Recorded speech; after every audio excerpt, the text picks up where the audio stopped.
பல்லாயிரம் கோடி ரூபாய் மதிப்பிலான போதைப்பொருள் கடத்தல் வழக்கில் தேடப்பட்டு வந்த பிரபல போதைப்பொருள் கடத்தல் மன்னன் துபாயில் வைத்து டெல்லி போலீசாரால் கைது செய்யப்பட்டிருக்கிறார்.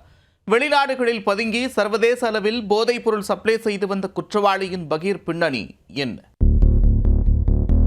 13,000 கோடி போதைப்பொருள் கடத்தல் வழக்கு. சர்வதேச கடத்தல் மன்னன் துபாயில் கைது. உலகம் முழுக்க போதைப்பொருள் சப்ளை கடத்தல் ஆட்டத்திற்கு முடிவு கட்டிய டெல்லி போலீஸ். நடந்தது என்ன? 2024 பிப்ரவரி மகாராஷ்டிரா மாநிலம் புனேவில் மெப்பட்ரோன் எனும் ஒரு வகை போதைப்பொருள் வைத்திருந்த நபர் போலீசாரிடம் சிக்கினார். அந்த விசாரணை விரிவடைந்த பொழுது புனேவில் இருந்து 867 கிலோ, டில்லியில் இருந்து 970 கிலோ என மொத்தம் 1800 கிலோவுக்கு மேல் மெப்பட்ரோன் போதைப்பொருள் பறிமுதல் செய்யப்பட்டன. அதன் அப்போதைய சந்தை மதிப்பு மட்டும் 6000 கோடி ரூபாய் இருக்கும்.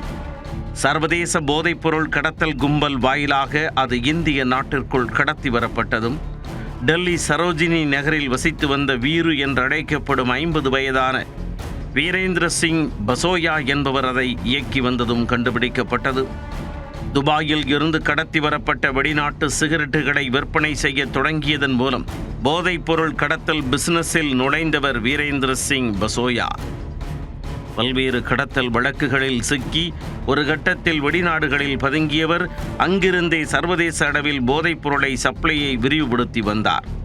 இதற்கிடையேதான் அந்த 6 கோடி ரூபாய் போதைப்பொருள் வழக்கு மும்பை போதைப்பொருள் தடுப்பு பிரிவுக்கு மாற்றப்பட்டு வீரேந்திர சிங் பசோயாவுக்கு எதிராக விசாரணை தீவிரமெடுத்தது.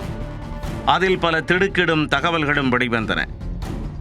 இங்கிலாந்திற்கு சென்ற பசோயா அங்கு இந்திய வம்சாவளியைச் சேர்ந்த சந்தீப் துனாய் என்பவருடன் கூட்டுச் சேர்ந்து சர்வதேச அளவில் போதைப்பொருள் கடத்தல் சிண்டிகேட்டை உருவாக்கியுள்ளார்.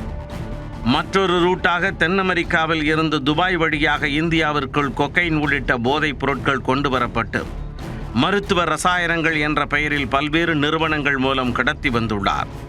இந்த தகவலால் அதிர்ச்சியடைந்த அதிகாரிகள் பசோயாவை பிடித்தாக வேண்டுமென கங்கணம் கட்டினர். தெற்கு டெல்லியின் மஹிபால்பூர், குஜராத், அங்லேஷ் உள்ளிட்ட முக்கிய இடங்களில் பல்லாயிரம் கோடி ரூபாய் மதிப்பிலான போதைப் பொருட்கள் அடுத்தடுத்து சிக்கின. மறுபுறம் போதைப் பொருளை சாதாரண வர்த்தக சரக்கு போல மாற்றி பாதுகாப்பு சோதனைகளில் சிக்காமல் ஏற்றுமதி செய்த டெல்டா லாஜிஸ்டிக் நிறுவனத்தின் உரிமையாளரும் பசோயாவின் கூட்டாளியுமான சந்தீப் ஹனுமான் சிங் யாதவ் அதிரடியாக கைது செய்யப்பட்டார்.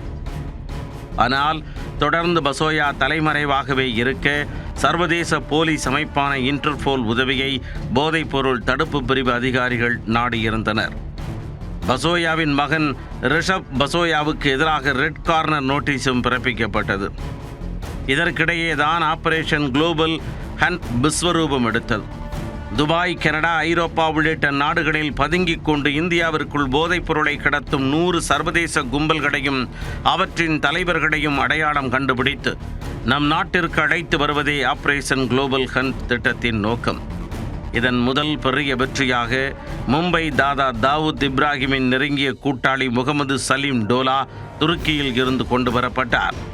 தொடர்ந்து அதிகாரிகளிடம் சிக்காமல் போக்கு காட்டி வந்த வீரேந்திர சிங் பசோயா ஒரு வழியாக கடந்த ஜூன் மாதம் மத்திய புலனாய்வு அமைப்புகளின் முயற்சியால் துபாயில் வைத்து வசமாக பிடிபட்டார். இந்நிலையில் வீரேந்திர சிங் பசோயாவை பலத்த பாதுகாப்புடன் துபாயில் இருந்து டெல்லிக்கு அழைத்து வரப்பட்டார்.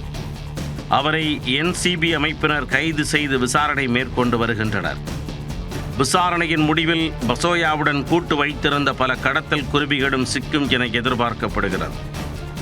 டெல்லி சரோஜினி நகரில் தொடங்கிய சாதாரண வாழ்க்கை வெளிநாட்டு சிகரெட் கடத்தல், இங்கிலாந்து, துபாய் என சர்வதேச தொடர்புகள், ஆயிரக்கணக்கான கோடி ரூபாய் மதிப்புள்ள போதைப் பொருள் கடத்தல்கள், வெளிநாட்டில் தலைமறைவு, இறுதியில் ஐக்கிய அரபு அமீரகத்தில் கைது என நீண்ட காலமாக நீடித்த வீரேந்திர சிங் பசோயாவின் போதைப் பொருள் கடத்தல் ஆட்டம் தற்பொழுது இந்திய அதிகாரிகளின் பிடியில் முடிவுக்கு வந்துள்ளது.